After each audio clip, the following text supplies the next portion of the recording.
दूसरी तरफ जो लोग हैं उनका बायोडेटा आपने देख लिया हो, जो विपक्ष के हैं उनका बायोडेटा क्या है देख लिया।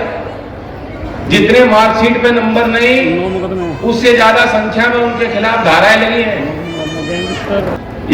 एक कहावत थी गांव की कि किसी को पंचायत में गलत काम किया उसे सजा सुनाई गई और उसे कहा गया फिर भी सजा में चॉइस दी गई कि तू चुन ले क्या चाहता है, 100 जूते पड़ेंगे या 100 प्याज खाना पड़ेगा। तो पहले उसने कहा जूते ही ठीक है, वो जूते खा लेगा। 10, 15, 20 जूते पड़े, चोट ज्यादा लगी, लाल हो गया, कहा मैं इस प्याज ही खा लेता हूं, खाने को तो मिल रहा है। प्याज खा के देखे 20-25 में हालत खराब, रोना पसीना छूट गया, कहने में जूते ही खा लूंगा।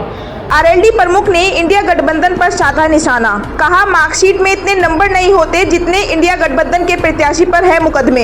आज मुख्यमंत्री योगी आदित्यनाथ और आरएलडी प्रमुख जयंत चौधरी बागपत लोकसभा सीट से बीजेपी आरएलडी गठबंधन प्रत्याशी राजकुमार सांगवान के चुनाव प्रचार के लिए मोदी नगर में मोदी कॉलेज के ग्राउंड में स्थित जनसभा को संबोधित करने के लिए पहुंचे थे। इस दौरान आरएलडी प्रमुख जयंत चौधरी ने बागपत लोकसभा सीट के इंडिया गठबंधन के प्रत्याशी पर निशाना साधा।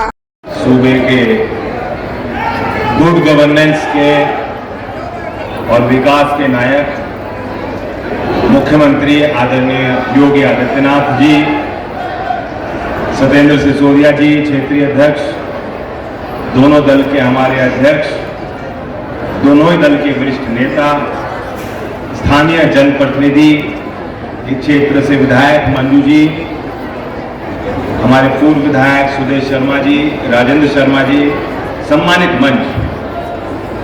कम समय है क्योंकि चुनाव की घड़ी है और चुनाव के वक्त हर पल महत्वपूर्ण। एक अभियान के तहत, एक मिशन के तहत एनडीए के सभी सहयोगी दल और कार्यकर्ता जुट गए।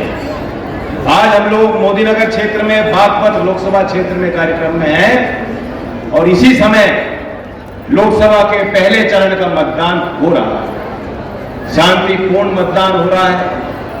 ये लोकतंत्र के लिए बहुत अच्छे शुभ संकेत हैं। हम लोग मोदी नगर के इस सभा में उपस्थित आप सबसे भी ये उम्मीद करते हैं, क्योंकि ये बागपत लोकसभा क्षेत्र है। मैं जानता हूं यहां किसी समाज की बात हो, आप सब अपनी पहचान का हिस्सा चौधरी चरण सिंह जी को मानते हो और बहुत लंबी पहुंच, दूर तक पहुंच है यहाँ के लोगों की। देश का कोई कोना ऐसा नहीं जो आपके लिए अछूता हो। किसी कोने में आप चले जाएंगे, आपको गाजियाबाद के, मोदी नगर के, बागपत क्षेत्र के लोग हर क्षेत्र में काम करते हुए नजर आएंगे, दिखाई देंगे। तो राजनीतिक तौर पे मोदी नगर की जनता से मेरी खास तौर से अपील है, क्योंकि मैं पहले चरण के कई क्षेत्रों में गया हूं और हम लोग इतनी मेहनत नहीं कर सकते जितना प्रयास और मेहनत खुद मुख्यमंत्री योगी आदित्यनाथ कर रहे हैं। हर क्षेत्र में गए, बार बार गए और तीसरी बार 23 तारीख को बड़ौत में आकर इसी एक लोकसभा क्षेत्र में तीसरी बार आपको संदेश देने पहुंच रहे हैं बड़ौत में। मैं आपको भी निमंत्रण सबको देता हूं कि उस तारीख में भी आप इसी जोश के साथ पहुंचे। मैं आपसे अपील करना चाहता हूं, बागपत वो क्षेत्र रहा जिसने देश को लीडरशिप दी है। देश के किसी बड़े फैसले में, सामाजिक फैसले में, राजनीतिक फैसले से आप दूर कभी नहीं रहे और इसलिए मेरी आपसे विनती है और विश्वास है कि जो पहले चरण का मतदान हो रहा है, जो हमने खुद माहौल देखा है, जो एका बनता जा रहा है, जो लोगों ने जिस तरह से मन बना लिया, विश्वास के साथ लोग मतदान कर रहे हैं। जब देश एक तरफ है तो बागपत क्षेत्र के मतदाता उस फैसले से कहीं अलग खड़े नहीं हो सकते, दिखाई नहीं दे सकते। इसलिए पूरी ताकत के साथ, और यहां आपको एक ऊर्जावान प्रत्याशी मिले। हमारे सतपाल प्रधान जी अध्यक्ष जी हैं, जब उनको बुलाने का अवसर मिला वो कह रहे थे कि राजकुमार सांगवान जी आ जाएं और वो इस तरफ देख रहे थे, उन्हें पता ही नहीं लगा कि कितनी स्फूर्ति है, कूद के अपने आप पीछे आ गए थे तब तक डॉक्टर। तो ऊर्जावान है, इनको अपनी नैतिकता और ईमानदारी का कोई प्रमाण देने की जरूरत नहीं है। और आगे भी नहीं पड़ेगी, क्योंकि मैं जानता हूं, मैं अपने दल की बात बताना चाहता हूं, जो मेरे अनुभव इनके साथ हैं। 25-30 साल से तो मैं भी देख रहा हूं, बचपन से देख रहा हूं। ये वो व्यक्ति हैं जिनके कहने पे तमाम टिकट हुए, क्योंकि चौधरी साहब भी इनकी मानते थे। दादाजी के साथ इन्होंने काम किया, उनसे प्रेरणा ली। इनके कहने पे तमाम लोग विधायक बन गए, सांसद बन गए, अलग अलग चुनाव लड़ लिए लोगों ने, और इन्होंने अपने लिए मांगा नहीं। अगर चाहते, क्योंकि राजनीतिक व्यवस्था से जुड़े हुए लोग जानते हो क्या हालत है राजनीति की। पहले वाला जमाना तो नहीं है, आप देख रहे हो। आजकल कोई प्रधानी भी लड़ता है तो वो अपने गाड़ी पे लिखवा लेता है पूर्व प्रधान प्रत्याशी, भले उसकी जमानत आखिरी नंबर पे हो, वोट ना मिली हो तब भी लिखवाएगा। तो राजनीति में जहां एक आचरण सरल होना चाहिए, जनता के साथ आप सेवा भाव के साथ आपको काम करना चाहिए, अक्सर हम लोग देखते हैं कि दूसरे विषयों को लेकर राजनीति में लोग आगे बढ़ते हैं। आप भी महसूस करते होंगे इस बात को, आप तो मतदाता हो, सारी चीजें। लेकिन डॉक्टर राजकुमार जी की पहचान अलग है, क्योंकि 40 साल से 20 साल से इन्होंने इतने लोगों को टिकट दिलाए, लेकिन खुद जैसे वो 30 साल पहले थे, आज भी उसी रूप में इनको देख रहा हूं। इन्होंने अपने आप को ताकत देने की कोशिश नहीं की। दल मेरा कैसे बढ़े, हमारी विचारधारा कैसे मजबूत हो, इस क्षेत्र के लिए विकास और सेवा हम लोग कैसे कर सकते हैं, पूरा जीवन इन्होंने लगा दिया। तो मुझे तो बहुत बेहद खुशी है। योगी आदित्यनाथ जी जानते हैं सीनियर पोजीशन में है, मैंने भी कई बार टिकट अब दे दिए, थोड़ा अनुभव मुझे भी हो गया। समय नहीं होता नेताओं के लिए, जिनको टिकट देना होता है इतना तनाव होता है, क्योंकि 10 लोग हैं, मापदंड कोई है नहीं राजनीति में। आप यही आकलन करते हो कि जीतेगा कौन आदमी कितना लॉयल है, इसका भी नहीं पता लगता है, तो देने के बाद पता लगता है। तो फिर तनाव में आदमी रहता है। लेकिन पहली बार मैंने कोई टिकट किसी को दिया है, सिंबल किसी को दिया है, कहीं कोई तनाव मुझे नहीं, खुशी है मुझे कि ऐसे व्यक्ति का चयन हम कर पाए बात पर। और इस क्षेत्र की भी अपनी एक पहचान है ना, वही पहचान आगे बढ़नी चाहिए। दूसरी तरफ जो लोग हैं उनका बायोडेटा आपने देख लिया हो, जो विपक्ष के हैं उनका बायोडेटा क्या है देख लिया। जितने मार्कशीट पे नंबर नहीं, उससे ज्यादा संख्या में उनके खिलाफ धाराएं लगी हैं।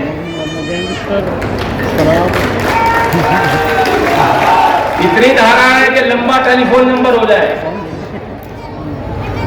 तो चयन आपको करना है जो ईमानदारी से काम करेगा, ईमानदारी से प्रयास करेगा। काम सबके नहीं हो पाता, लेकिन चौधरी साहब कहते थे नियत और नीति तो नेता की अच्छी होनी चाहिए, उसी में खोट होगा तो काम कैसे होगा।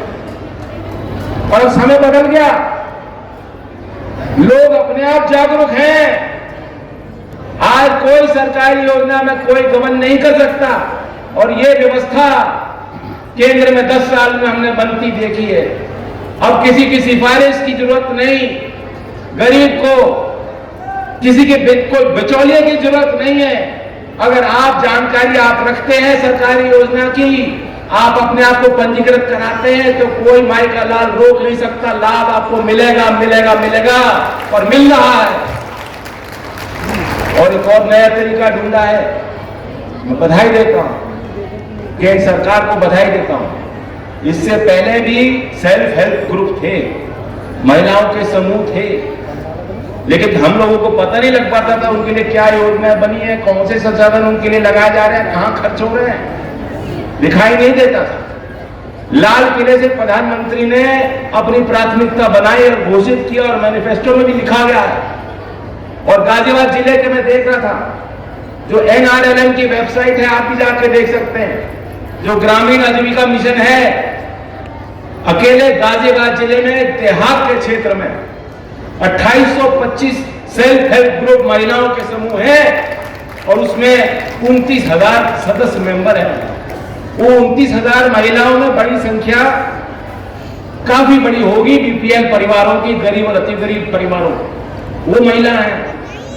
कमजोर परिवार से आई हैं, लेकिन सपना उन्होंने अपने लिए बड़ा देखा और ताकत लगा रही है अपने आप को स्वावलंबी बनाने के लिए। तो गाजियाबाद के उन 29,000 महिलाओं के लिए सीधा संदेश लाल किले से दिया सरकार ने कि लखपति दीदी, दिया है कि नहीं दिया, क्योंकि मातृशक्ति बड़ी संख्या में आई है, तो लाभ किसको मिलेगा? 29,000 महिलाओं को मिलेगा, सीधा मिलेगा गाजियाबाद की महिलाओं को। उसमें आपको इस साइड जो बैठे हैं इनकी जरूरत नहीं है, खुद कर सकती हो।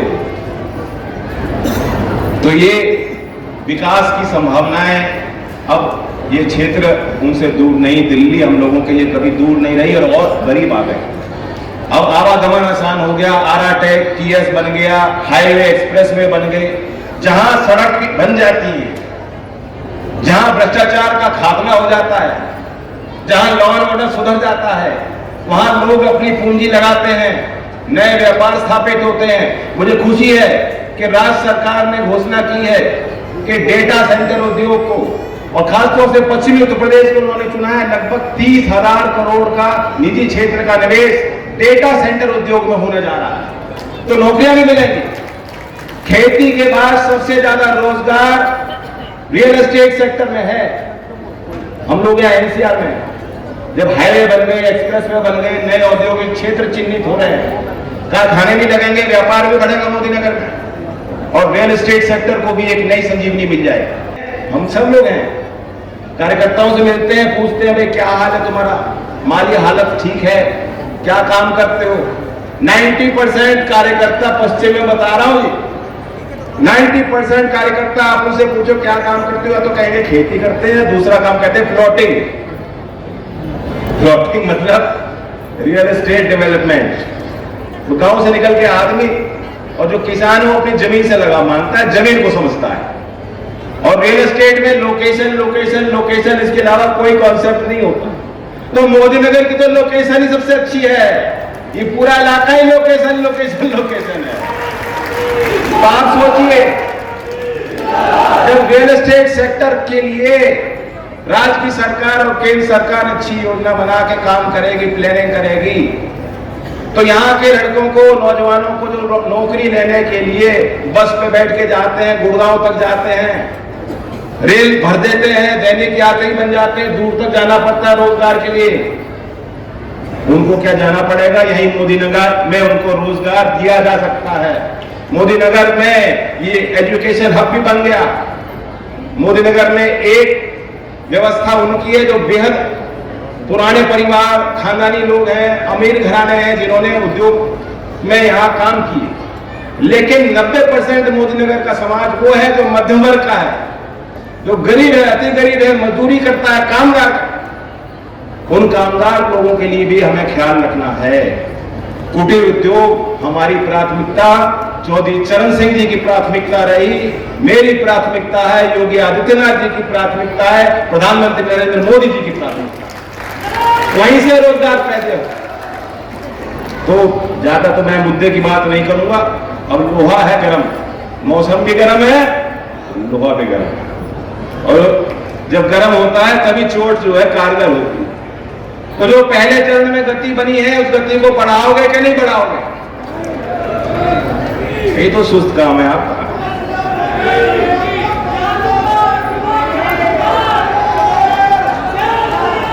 और मैं विपक्ष के बारे में कहना चाहता हूं, एक अपना अनुभव भी साझा कर दूं, क्योंकि हम तो विपक्ष में थे अब तक, अब लग रहा है कि सही रास्ते पर चल पड़े।